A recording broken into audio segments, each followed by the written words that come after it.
defined by grammar. And Alison Ray, she's English. She said that communication between people requires a grammar, which we share. For instance, if you said put the pan in the water and put the water in the pan, same words, different order, has different meaning. So we need to have the same grammar in order to understand each other.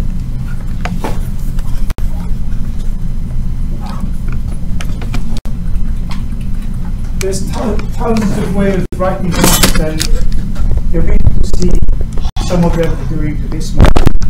But essentially, they're all the same. They're just different ways of writing the same stuff.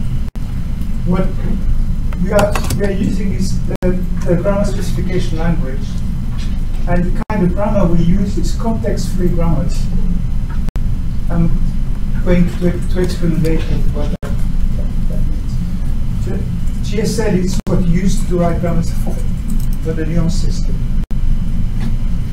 Now, something important. Grammars tend to specify how types of words are combined.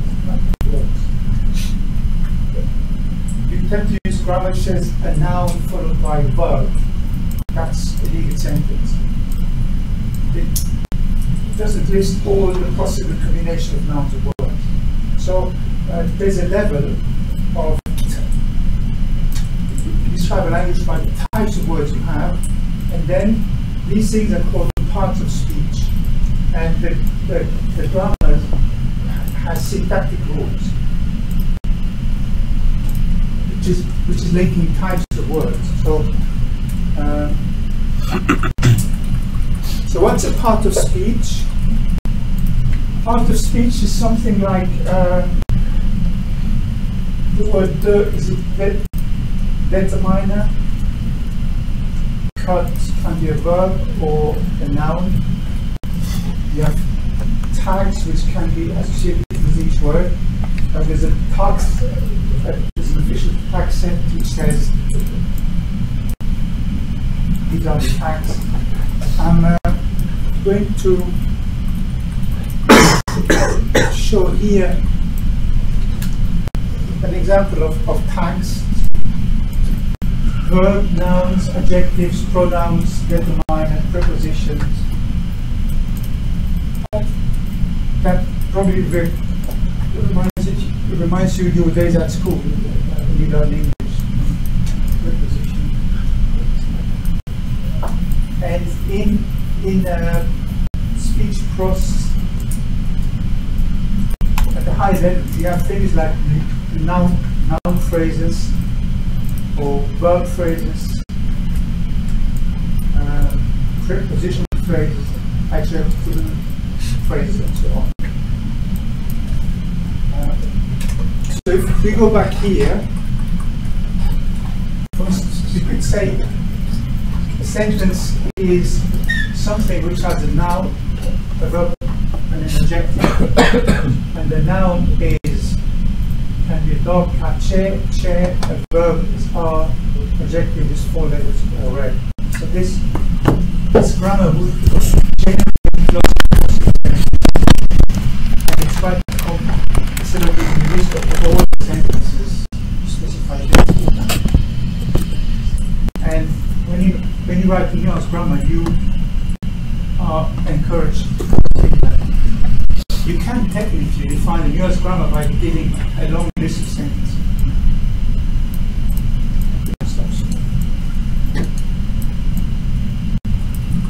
So, one question for those interested is how many rules are there in C language?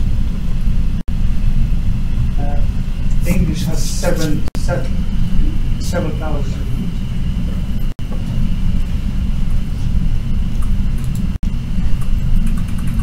Now, context-free grammar, most languages are covered by context-free grammar. Context-free grammar is something like that, where you have a type of sentence A is composed of bit of B and bit of C. That's context-free. Now, not context-free is this thing, which is A preceded by D or E has a form D, B, C, D.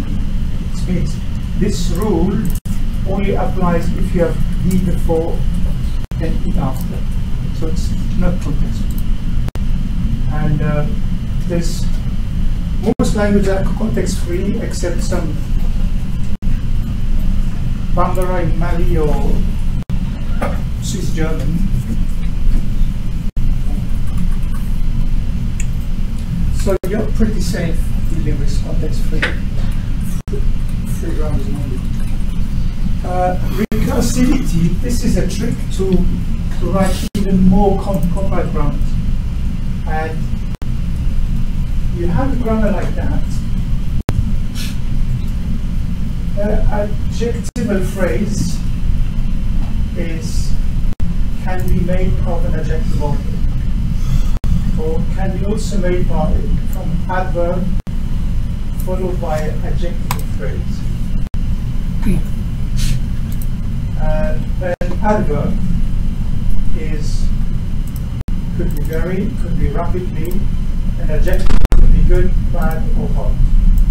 So what can you generate with this grammar?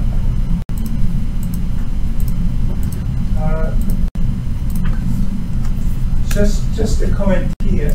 Here we say that an adjective can be three different things. When you write the nuanced grammar, you put these three different things in the bracket. So adjective is like this. So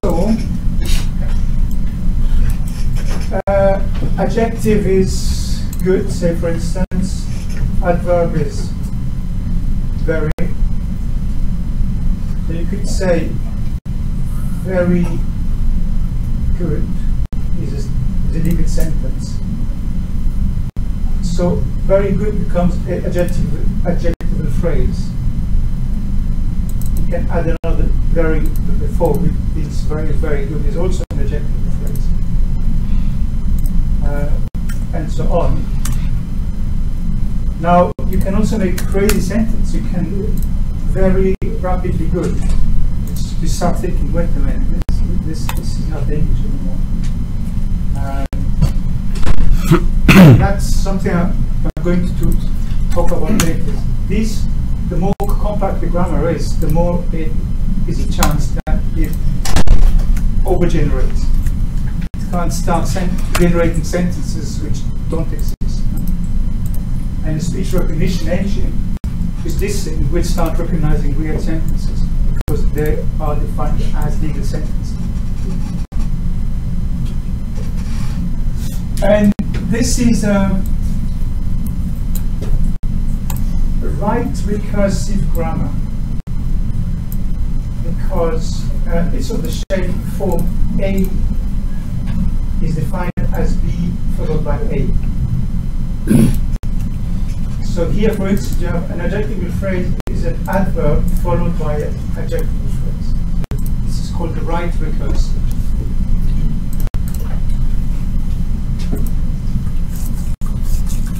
And left recursive grammars are of the form A is something of the type A followed by B. So this example here is this sentence, James' mother's cat's fur, it can be defined by this grammar here, which is I tried to check this morning if it's actually true. So I ended up with a piece of paper.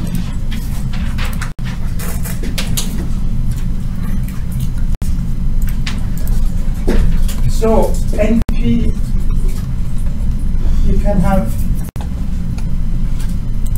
a noun phrase, whatever. Noun phrase is a noun, or it can also be determiner followed by noun phrase.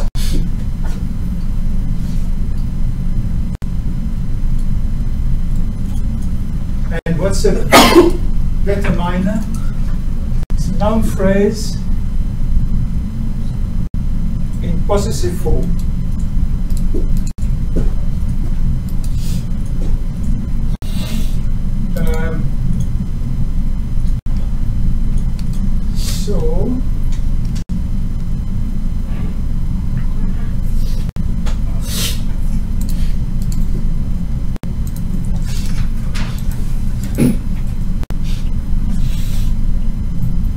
So if you take a noun being fur,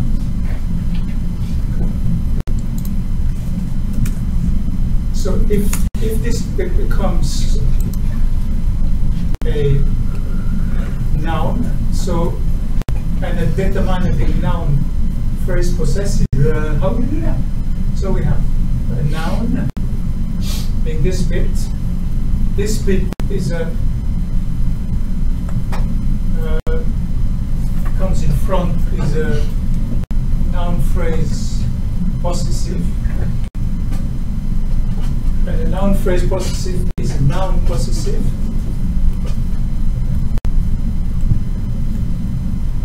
And now you have a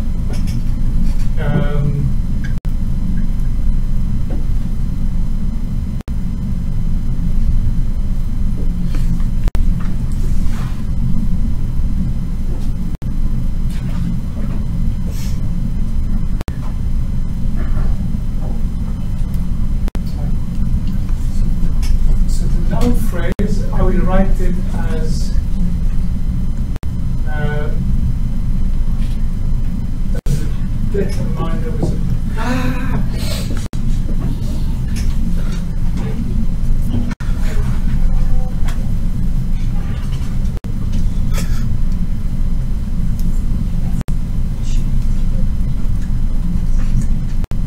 noun phrase is a determiner of noun phrase. So here becomes a determiner noun phrase. We still have the possessive here, still have the noun here.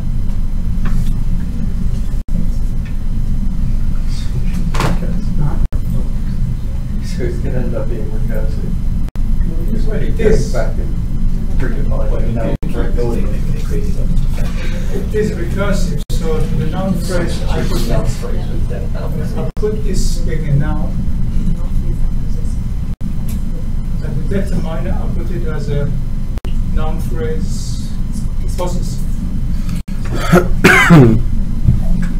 The noun phrase is determiner.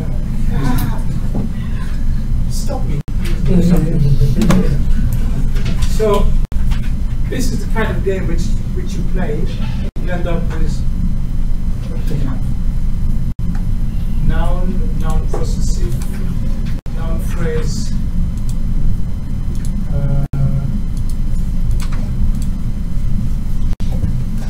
Just as many possessive noun phrases as you want. You end up with noun possessive, noun possessive. Noun possessive. You have a list of possessors. So which is exactly that. You have Jane's mother's cat's fur. So there's a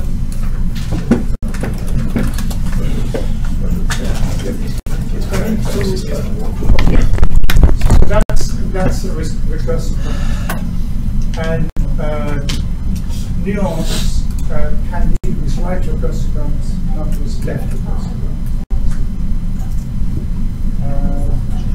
And we will see later an example of where the recursive grammar is used quite cleverly to recognize to correct names from spelling.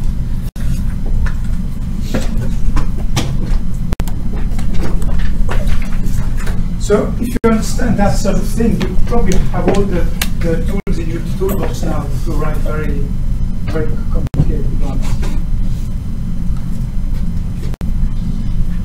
And that's another example. That is a company that manufactured the drug that had the side effect that made her come out in a rash. This guy wrote an article which says, actually, these recursive grammars are generating sentences which nobody speaks and nobody understands because you have such a long loop of that. So, the reason I show you that is this representation here. This sentence can be represented like a tree like that. The sentence made of a noun phrase and a verb phrase. The noun phrase is the pronoun which is this, the verb phrase is the verb which is this. And what is that going to do? Sentence is a noun phrase, verb phrase. What is that? This one here.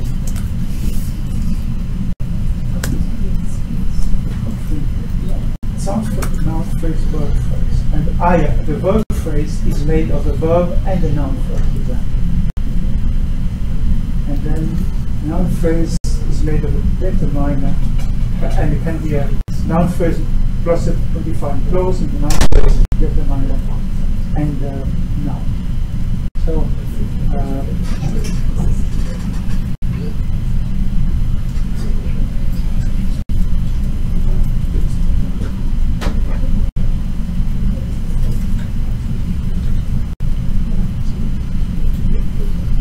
the same tree structure here is represented by tabs. It's a noun phrase, a verb phrase is made of a verb and a noun phrase. The noun phrase itself is made of a noun phrase and a multiplication clause.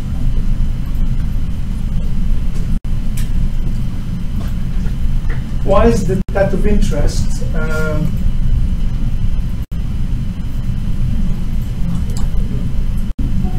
Well, basically,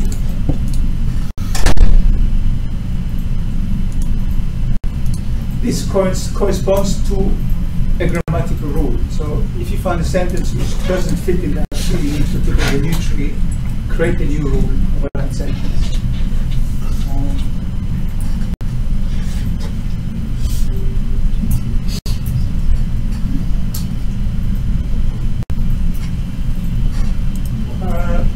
Now, here I'm telling you about the cheat, which is tags. These tags here,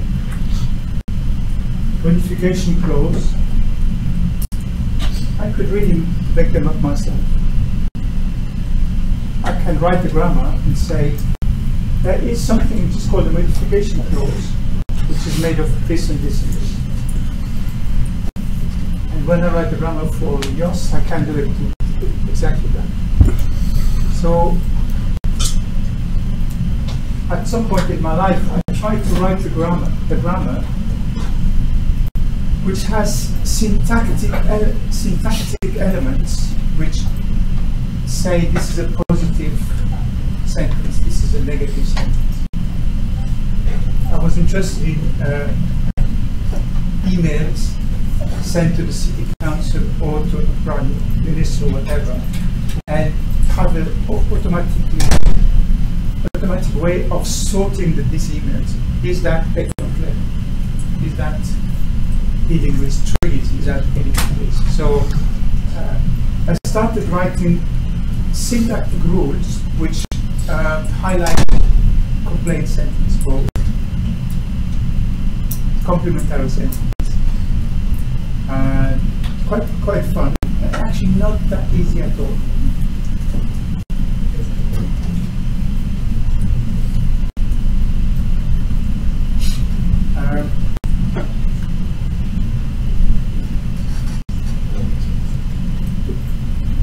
So at that time, I was playing with these two pieces of software. One is the braille tagger. And one is the add name parser. What the tagger does, it tells for each word what is it. Is it the verb, is it the noun, is it a determiner, is it an adjective? Then the parser has rules linking these tags. The parser doesn't know what the words are, just know it's a noun, it's a verb. parser says, I have this syntactic rule which makes verb follow the noun and so on. So,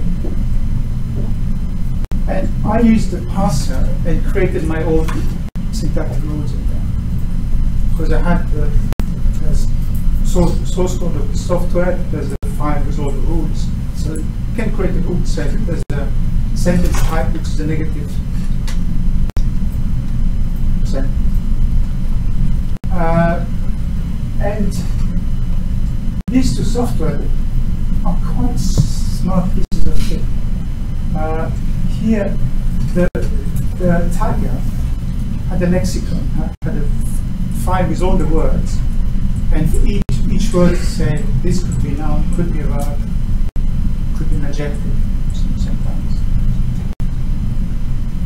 But it also didn't have all the words of English language. So it also that also made a rule say if you have something which you don't know what it is, let's assume it's a noun, and then let's look at stuff which is before and after. Is it consistent with the fact that it is a noun? So this is a bit I extracted from the help file in that software.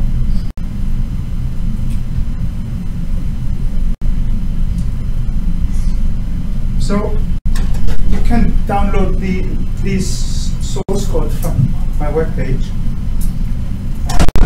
and in your project you could decide to extract some files from the text, from the web, I mean, and then do some work on them. You could use these two. It's a lot of work, but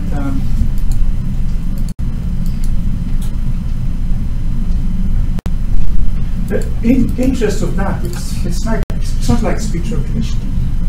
It uses text and does extract meaning from this text. It doesn't really extract meaning because here it says this is a verbal phrase, but that doesn't have any meaning. It could be a bit smart to say, okay, in this kind of phrase, the object is this, the subject is this. If you create a phrase type which you call complaint phrase, then there's a bit of meaning embedded in the definition of that.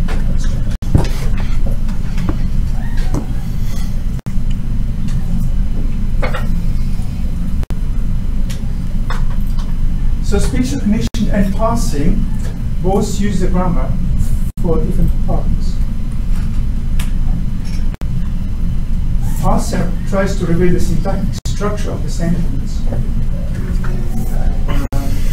End up with lots of tags or a tree or something. Speech recognition recognizes as a different problem. He tries to, that's the parsing in a way.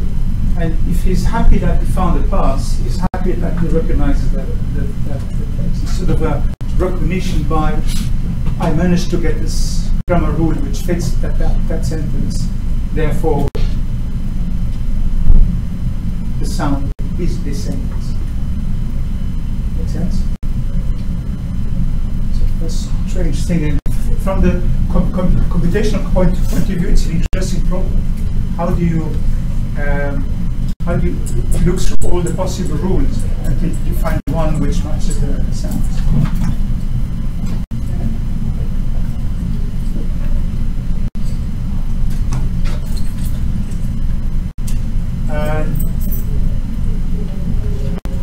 Here, there's another way of defining grounds, which is to say this group of three words has a given probability of happening. So you don't specify rules like that. You just say ABC has 70% chance of being an animal, and then CE has 10% chance, and so on. So if you can combine these sounds with a high probability, you say, oh, that's it. the sequence of word correctness. And that's called statistical language modeling. It's a different way of writing grammars. You don't write it, you throw lots of text at the system and let it build its statistical model of the language. You can do that with Nuance. Nuance has a tool. You give it lots of text and you tell it, digest this list of words and build a statistical model of this language. You need lots of words. Not 20, not 200, you need more than that. Much more. But you can try it with 20 sentences and then you will find some strange rule. But you can run a speech recognition.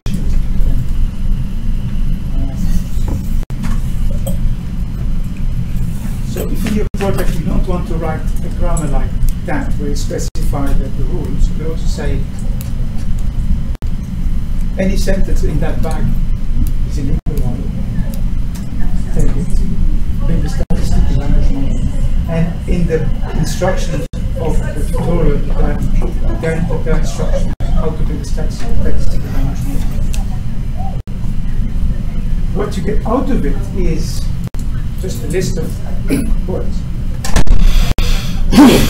What you get out of a standard grammar is that you can add meaning to it. So it doesn't stop you from writing a proper grammar. I'll explain more.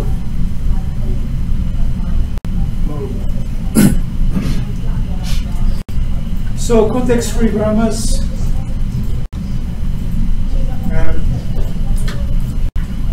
They have problems like overgeneration.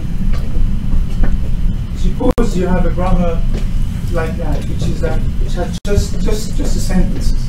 These are the same things that people can say. And you decide to say, I don't want to list all possible sentences.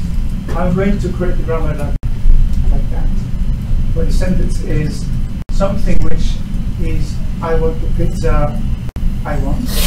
Something is pizza size and something is pizza time.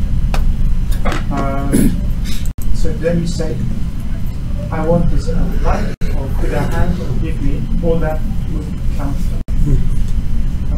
as I want. Pizza size, you could say, well, it's missing is something. Pizza type, what you can discover. You could have another sentence which says, I want pay action and then pay method. So the pay action is to pay, the pay method is by credit card, or pay method or cash. Now, this grammar looks clever grammar. Actually, it generates strange things because I want could also be give me. So you could say, give me to pay cash.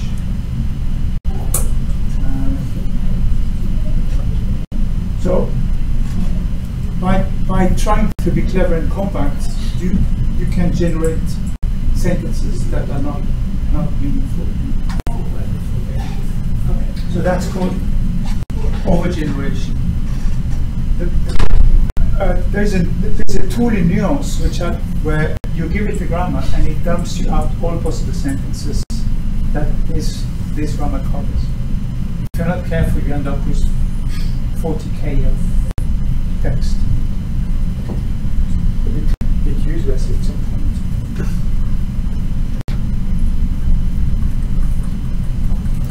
Now there's a tricky one, which is the agreement. In English, you say things like 2 horses, 1 horse, 2 horses. So if you have a grammar, simple grammar say a noun phrase is made of a number and a noun, and the number is 1, 2, and the noun is horse. You would generate 1 horse and 2 horse, which is this one, which is wrong. So you have to grammar differently. You have to say a noun phrase is a number singular and the noun singular, or a noun phrase is a number plural and the noun plural. Then you say a number singular is 1, a number plural is 2, a noun singular is horse, and a number plural is horses. And this will generate the proper sentence. But suddenly you multiply the number of rules by 2, and it's a pain. So there are people who try to write different grammars called unification grammar, which has clever things like the noun phrase is number and number, so you sort of build that inside the grammar. And it's more complicated to write, and you cannot use it in nuance because it uses that sort of grammar. So in nuance you would have to do this sort of stuff.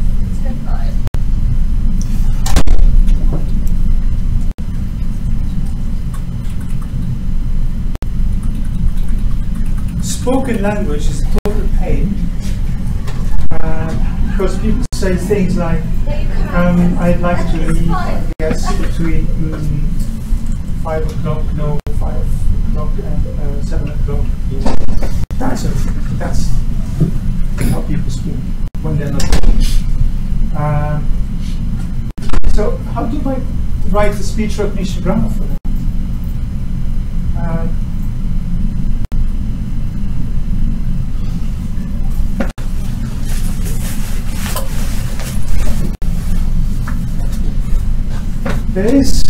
There are ways which I show in the exercise, which is to write fake words.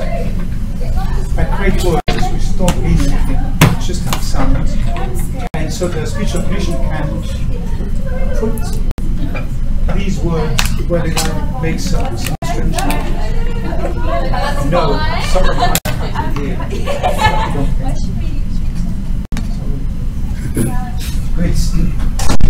That's the thing in practice.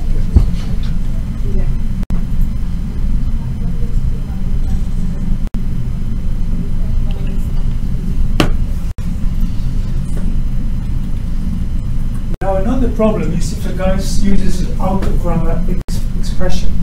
You wrote the grammar for this and the guy says something which is not in the grammar. You can't recognize it. Your speech recognition has no idea what it is because it is not in grammar.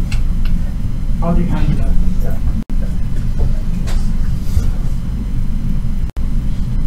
Again, there's some exercises. Here's some funny things which are probably not that relevant for this course, but you can have ambiguity with sounds. You can say, I saw 26 ones, which could mean I saw 26 number ones, or I saw 26 swans.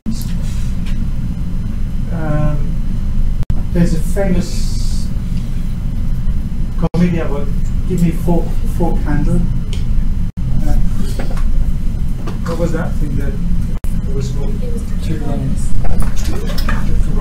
Or give me 4 candles. That was very funny. Things like I saw a man with a telescope. You could say I had a telescope and I saw a man. Or I saw a man walking with a telescope. You have things like every day a cyclist is hit by a bus in Edinburgh. It could mean the same guy every day gets hit by. Anyway.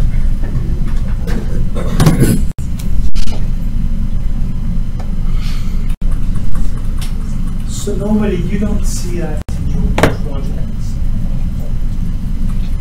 So that's all about grammars in general. Now let's move to GSL grammar.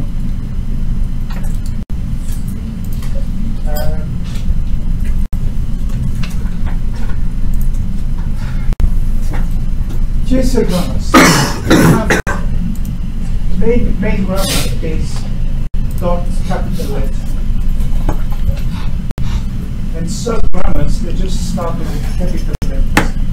So when you define just words, never use a capital letter. So here when I say I would like to order one pizza and write I with a capital, Nuance would say this is sub-grammar. Start looking for it. So this is a mistake. Should be small town. Same for all these words have to be written in subscript. No, what's subscript? What's the opposite of capital? Say again. Lowercase.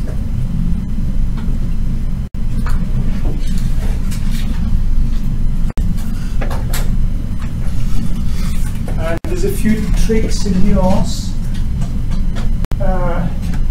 Semicolon, that's a comment. As I said, dot is the main grammar, just N capital is sub-grammar. This is a list of possible instances when it's surrounded by a square bracket. First number you could have 1, 2, 3.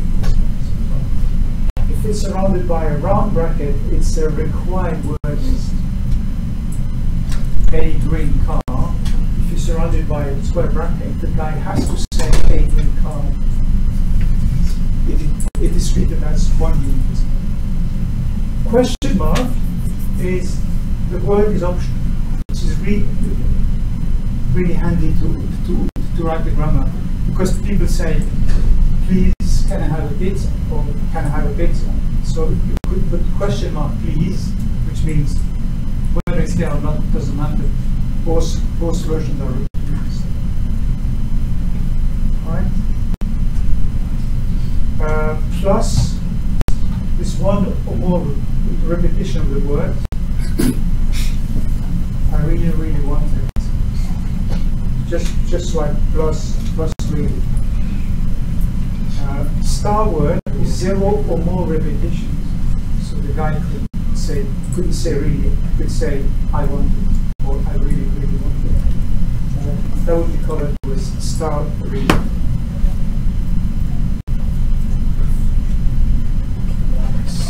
Column bar is a value assignment, which I will, it's quite important when you extract the meaning and explain about that later. That's getting back to what's the variable. That equal is used if you use a statistical language model. I probably won't speak too much about that.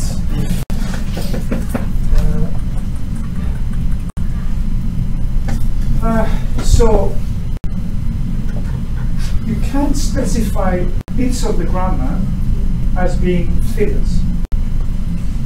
Means you have a list of things like that, and you say these are not really important words. And when Nuance does recognize the sounds, it gives a score to the recognition. And if you say this is filler, it ignores the score on these things. Means it focuses on what you think is important in the sentence. In the C function, you can get information like overall confidence or overall confidence without fillers.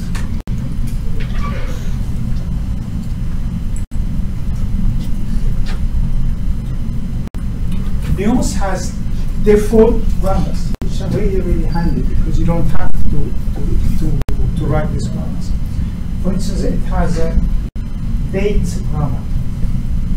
You will say January the 1st or this sort of thing. If you have to write the grammar for the date, you will suffer. And luckily Nuance has a date grammar ready made. So in your grammar you can just include date grammar.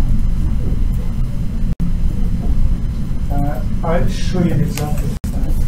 You have the yes no grammar, which is useful.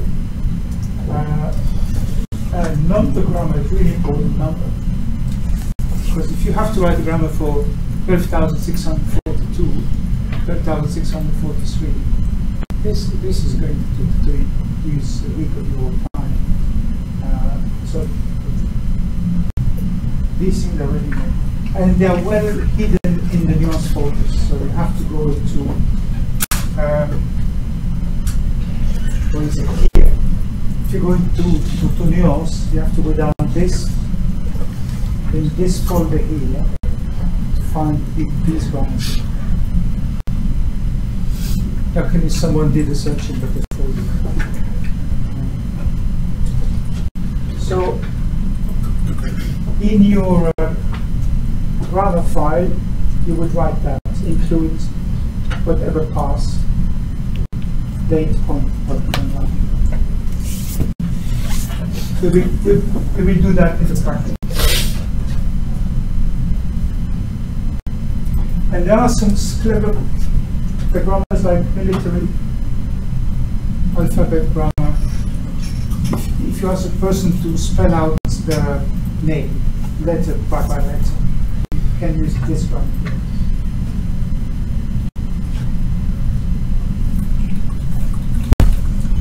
Something not to be recommended is grammars with probabilities. You can have an airplane booking system, for instance, where you say there's a sub-grammar called city, and city includes London, Bombay, New York, and all the bracket here. You can say those words. You could say London comes up 0.6% of the time, Bombay 20%, New York 40%. Now this is a cheat, because if you have a database with lots of examples, and in 60% of examples London comes up, if you write the grammar to be good on this database, it will do well, because it makes often the right guess. But if a real person speaks to that system and says, I want to go to Bombay, that system will refuse to recognize that. It will say, come on, please say London.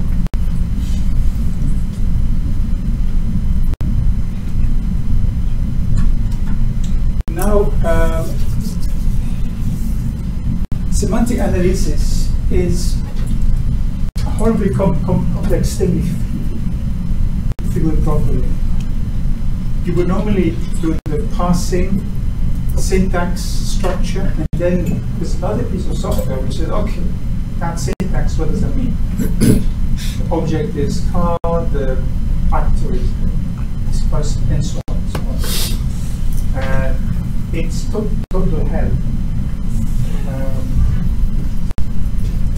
There's a guy who wrote books about that. So, there's an approach which you think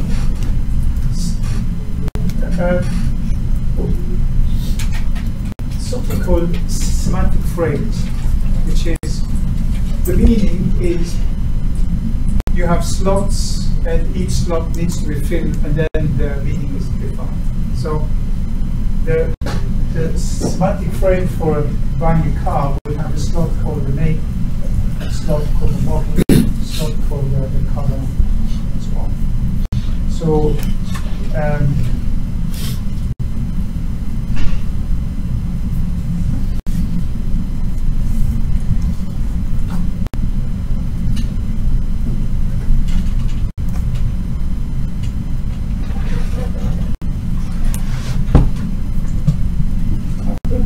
introducing this here. There's a so-called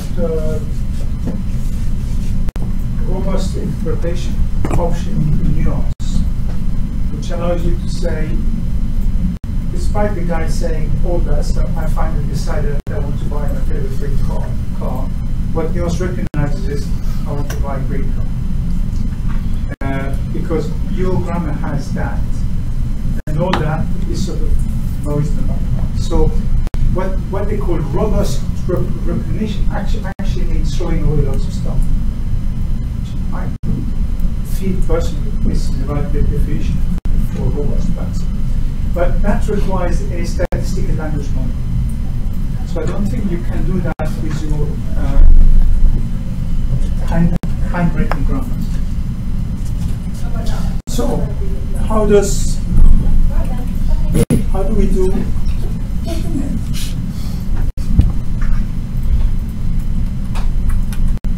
This is a bit out of order, but basically in nuance, you can define slots. For instance,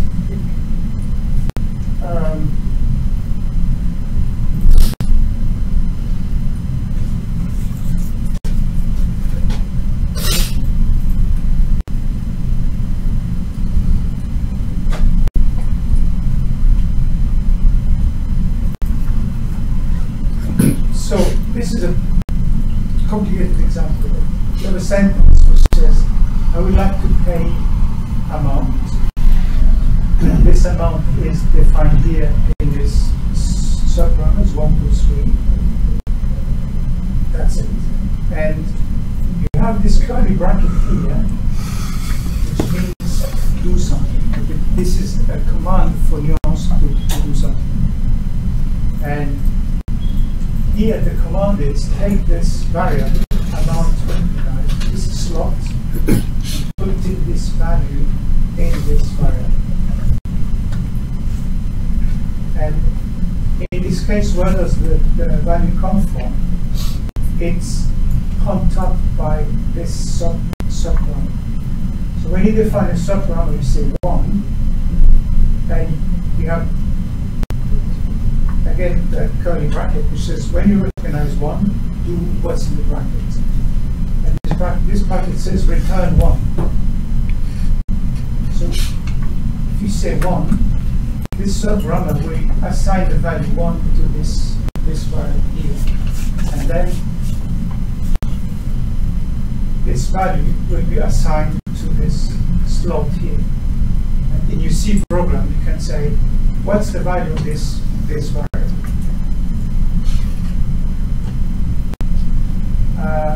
So this is a way of pumping the results through the grammar up to the C program. I feel that you're tired. I'll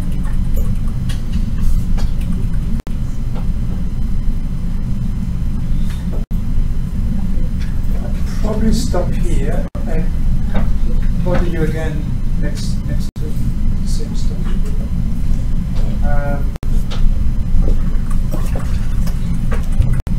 So let's go to the practicals.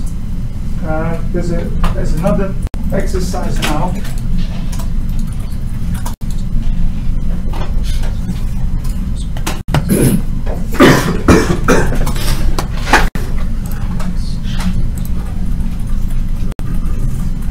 Which is a takeaway grammar. This grammar is just a minute. There's a task. You have a number of sentences. You have to write the grammar for these sentences, and you will use the microphone test function, which allows you just to check if when you speak these sentences, you don't need the C program at this stage, just testing you with the grammar. Okay. So no compiling today of C program.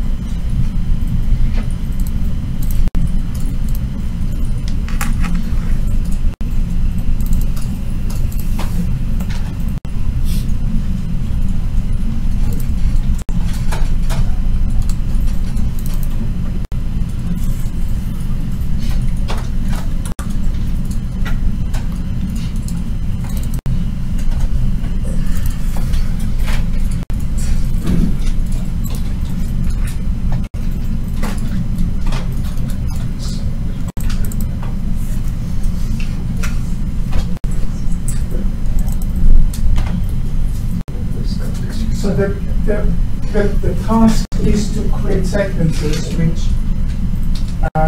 if you write grammar which recognize the sentences, and you're supposed to return these are the codes for these needs. So there's many ways to say crispy dot, but in both cases we need to return 82. Makes sense?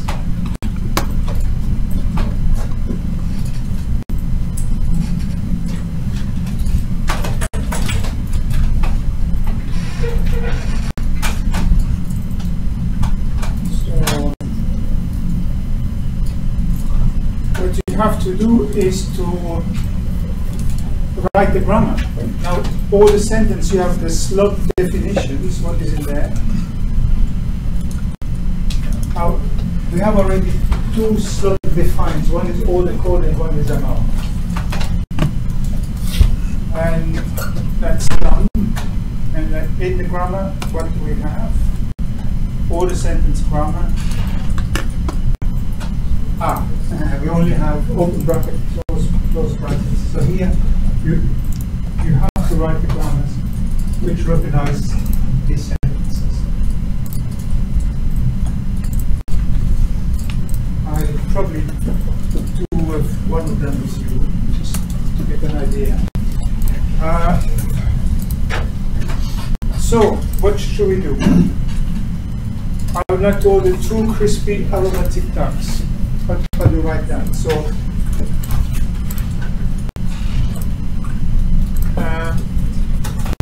I would create the sub-grammar outside, which is what we call dish, open brackets, and what do we have in there? Something called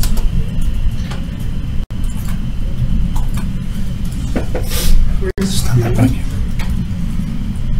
Couldn't see. I put question mark. Yeah, first was the Kevin bracket. Aromatic, and then duck. All that in a round bracket.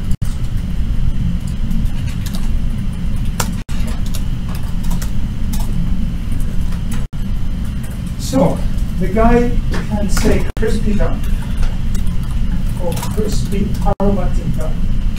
The question mark says make the not be there. And what will we cover? We cover crispy duck, we cover crispy aromatic duck, we cover crispy duck, we cover crispy aromatic duck. So with this grammar here, we have called all possible ways of saying crispy aromatic duck, okay? And we need to return something. So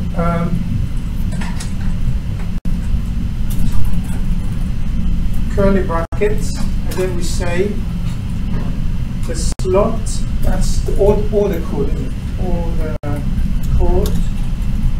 and we say 82, is it?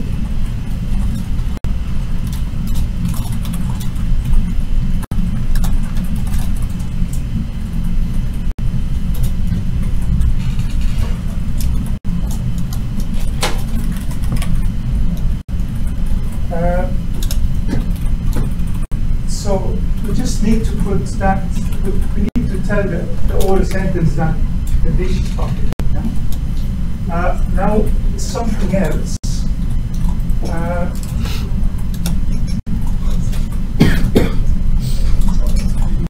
Let's just start with that. Keep it simple. So here I put dish. That's all what we have. I think I need a square bracket, I'm not sure about that. So file save. And now I need to compile that.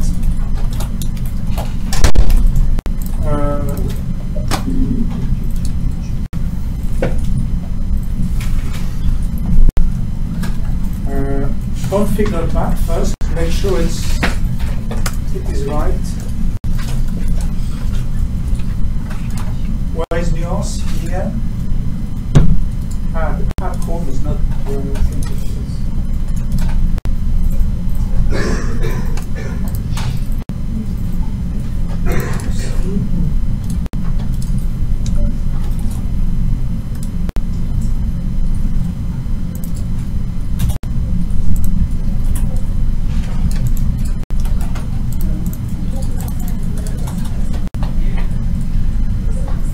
Okay, so make sure configure that is right. And now we can compile in principle. So if we click on do we need the result license manager? Let's try it out. Compile that.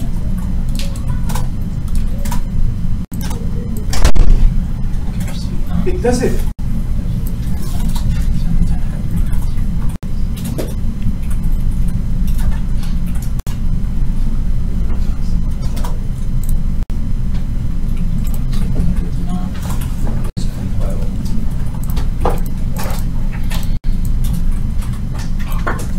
You also have that. Does it work?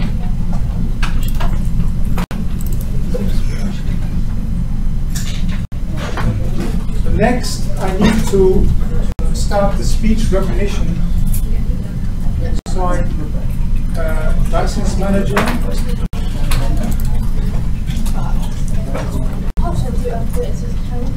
Then rec.path.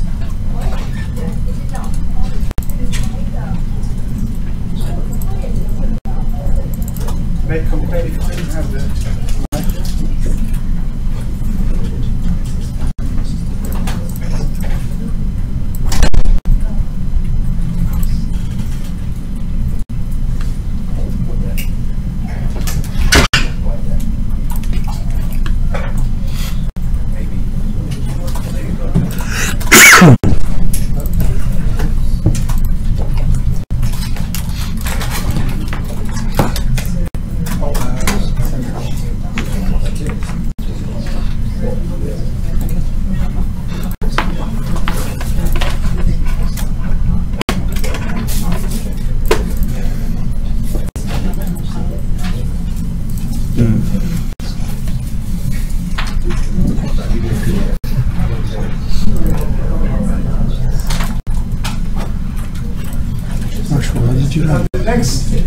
What did you thing run? I need to start is this has microphone button,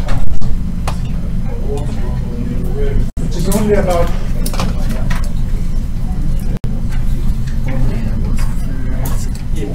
This license manager.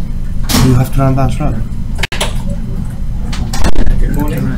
He said no. Hello. It's not fine. Yeah. You change here the direction. Crispy aromatic duck. Okay. So here, what the system does, it says what it recognized, the confidence, Change the. and what the slot value is. So it has fixed slots, or the code with 8. But it's a simple way for you to tell that your grammar is okay. So please, you can now write more complex grammar for all the other cases.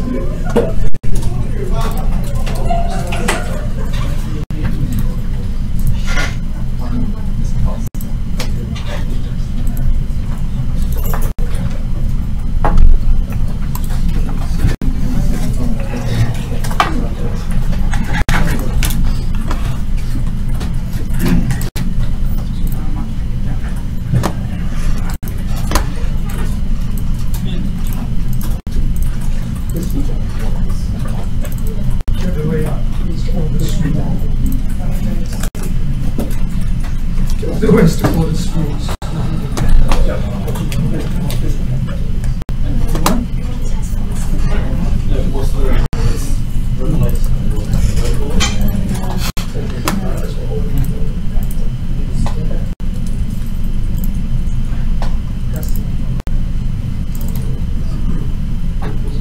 So now expand the grammar for the other.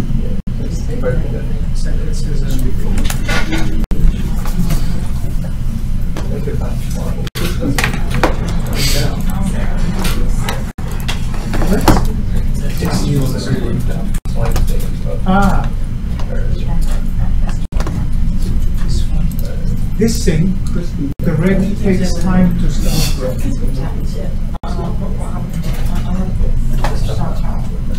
Can I see this file? The grammar file.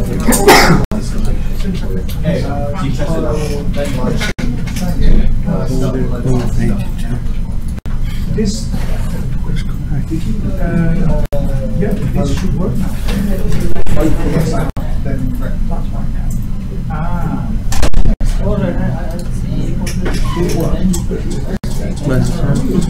Yeah, they're in the config. Yeah. Only that, right? Yeah. Yeah. How many things are running? So weird.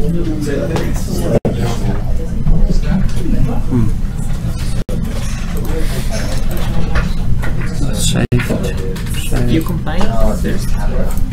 Yeah, I'm using the compile first, but then the completion runs. Let's compile. So let's see. Unexpected. Line 17. 17. I've got nothing in there. Oh, no. 17.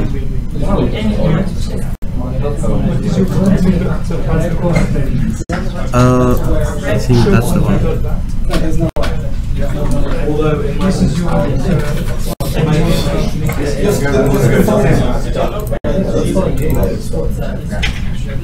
Yeah. Thank you.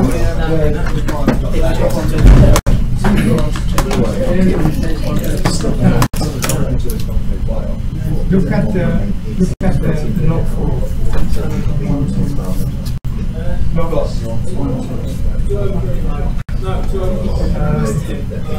Open is not. No, you have to open it.